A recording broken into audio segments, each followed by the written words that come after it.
Friends, ఇప్పుడు నేను మీకు అర్ధనారీశ్వర వత్తి చూపించబోతున్నాను. చూడండి, చక్కగా దూది ఒలిసి చక్కగా పక్కన పెట్టుకోండి. ఇదిగోండి, ఇట్లా నేను పోగు తీసి పక్కన పెట్టుకున్నా. మీరు కూడా తీసి పక్కన పెట్టుకోండి. ఇదిగోండి, నేను 2 ఏళ్ళకి ఇట్లా 2 ఏళ్ళకే 9 పోగులు ఇట్లా వేసి ఇట్లా తెంచుకున్నాను.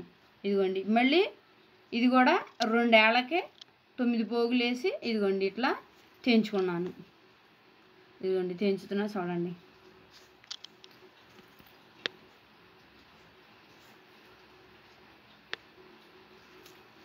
ఇదిగోండి తెంచాను. ఇప్పుడు దీంట్లో ఇట్లా మధ్యలో పెట్టి, ఇదిగోండి ఇట్లా మధ్యలో పెట్టి ఎటు తటు మనం ఒత్తి పెట్టుకోవాలి. ఇదిగోండి ఇట్లా ఈ రెండింటిని ఇట్లా చేసుకుని దూదితో ఇట్లా మనం ఒత్తి పెట్టుకోవాలి.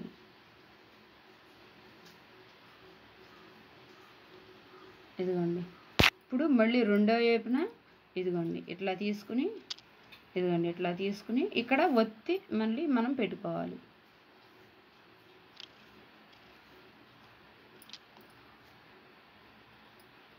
ఇదిగోండి ఒత్తి పెట్టుకోవాలి. ఇది సోమవారం వెలిగించుకోవచ్చు. అర్ధనారీశ్వర వత్తి సోమవారంలో కానీ కార్తీక మాసంలో కానీ వెలిగించుకోవచ్చు. ఇదిగోండి చక్కగా ఇట్లా పెట్టుకుని వెలిగించుకోవటమే.